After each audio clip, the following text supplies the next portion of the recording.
Welcome back, students. Another video lecture of subject business law. I am your course instructor Waqas Ahmed from the University of Southern Punjab, Multan.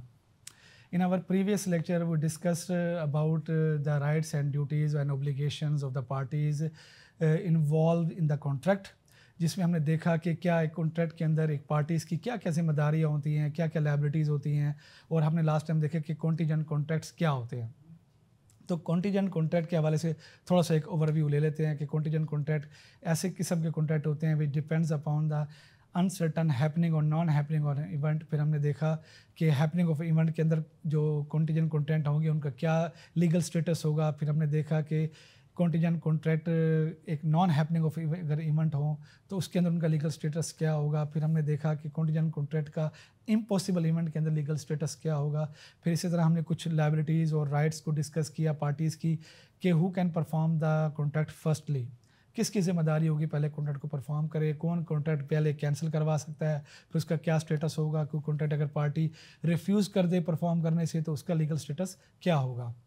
तो आज हम उसी बात को लेकर आगे चलते हैं और अपने सेक्शन 41 की जानिब बढ़ते हैं, which says about the effect of accepting the performance from the third person. If the promisee accept the performance from the third person they can not later demand it from the promisor. ये बड़ी एक अहम बात है कि contract तो हुआ है दो लोगों के दरमियान, ए और बी के दरमियान, लेकिन एक्सीडेंटली या इंटेंशनली सी कोई एक शख्स है जो बीच में इन दोनों की आ जाता है और वो कहते हैं ना एक बड़ा वडेरा बन के आता है कि यार बी अगर परफॉर्म नहीं करेगा तो भाई मैं करूँगा कॉन्ट्रैक्ट परफॉर्म, आप बी को जाने दें। तो अब ये पूरी लायबिलिटी और जिम्मेदारी अब उस थर्ड पे ऊपर आ जाएगी, ना कि उस प्रोमिसर बी के ऊपर आएगी। For example C pays B on behalf of A. C एक कीमत अदा करता है बी की ऑन द ए के बिहाफ पे, बी को अदा कर देता है और B can not then demand the money again from they. अब बी दोबारा ए से अपनी रकम डिमांड कभी नहीं कर सकता क्योंकि उसको सी ने रकम अदा कर दी है, अभी उसकी जिम्मेदारी ख़त्म हो चुकी है। सिमिलरली सेक्शन 42 ये बयान करता है डिवोल्यूशन ऑफ जॉइंट लायबिलिटीज़, कि किस तरह एक कॉन्ट्रैक्ट के अंदर जॉइंट लायबिलिटीज़ बनती हैं पार्टीज़ की, हर शख्स की किस तरह जॉइंट लायबिलिटीज़ है। ये भी एक बहुत अहम सेक्शन है which says that when two or more person make a joint promise they are jointly liable.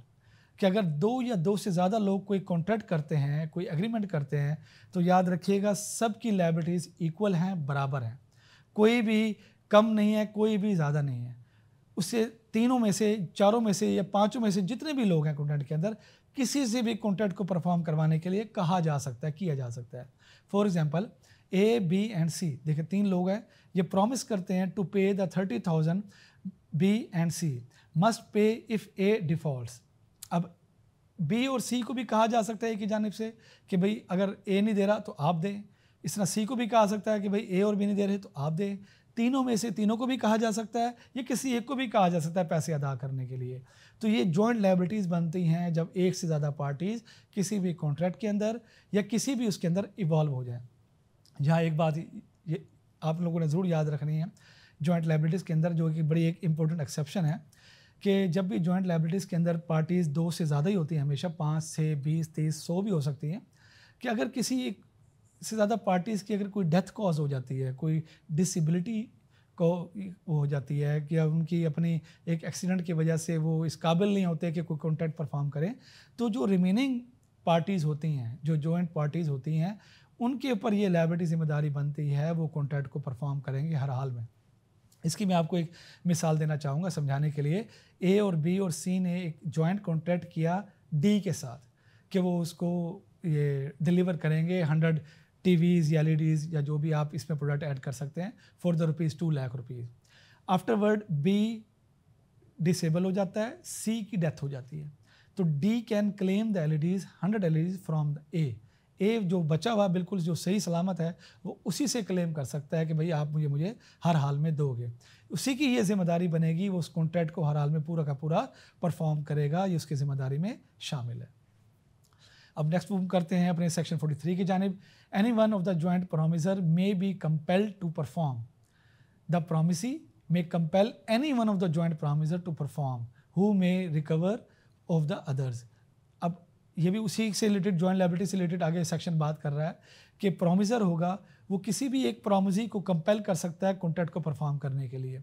ये उसकी जिम्मेदारी नहीं है कि वो तीनों को इकट्ठा करे, तीनों से कहे कि जी आप कॉन्ट्रैक्ट परफॉर्म करें, या 4 लोग हैं, चारों से कहे कि भैया आप ये कॉन्ट्रैक्ट मुझे हर हाल में परफॉर्म करके दें। देखें, ना ये उनकी जिम्मेदारी बनती है, ना ये वो परफॉर्म उसकी ये लायबिलिटी में शामिल होता है। तो किसी भी एक शख्स को परफॉर्म करने के लिए कहा जा सकता है।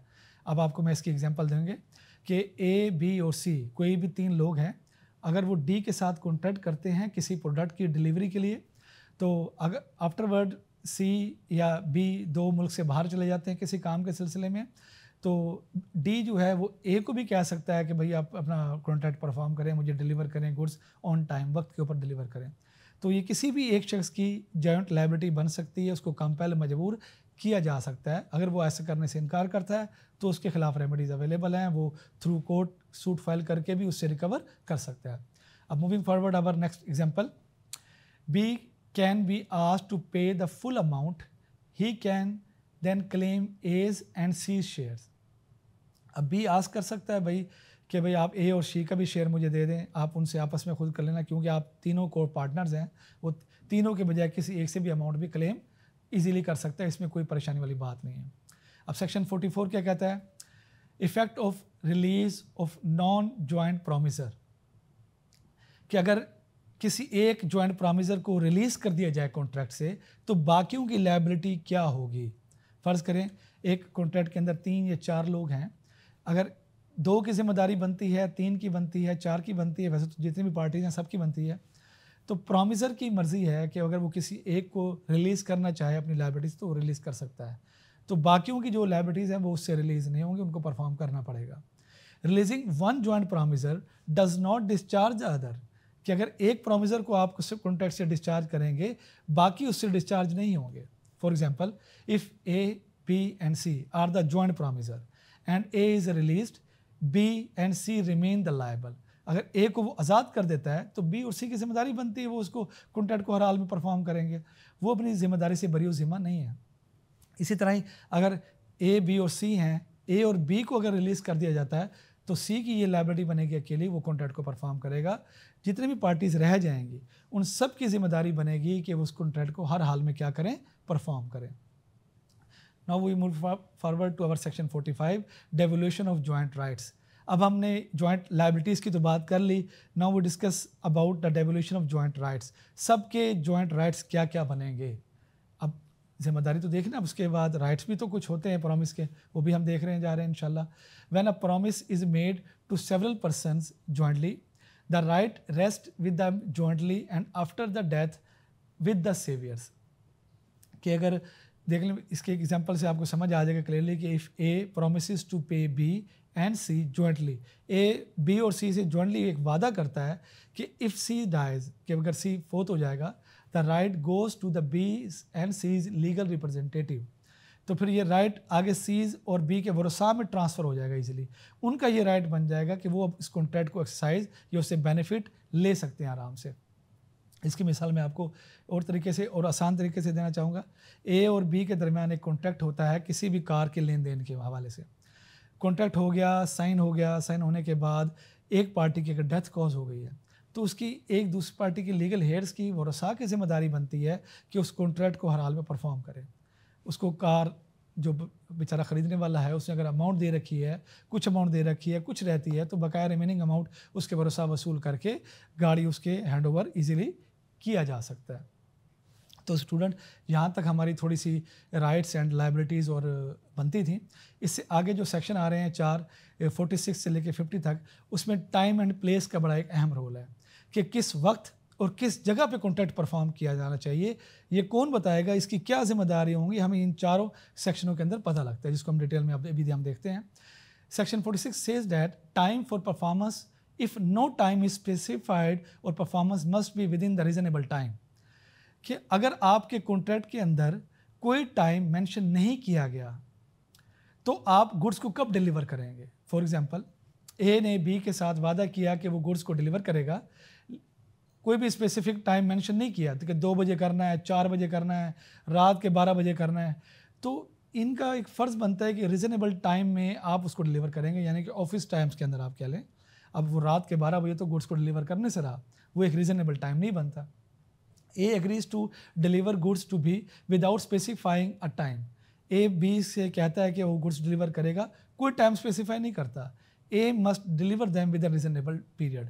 अब A को चाहिए कि वो एक reasonable period के अंदर उसको क्या करे, ट्रांसफ़र करे. एक ऑफिस आवर्स होते हैं 9 to 5, आप देख लें एक ऑफिस टाइम बनता है जिसमें इजीली गुड्स को डिलीवर किया जा सकता है.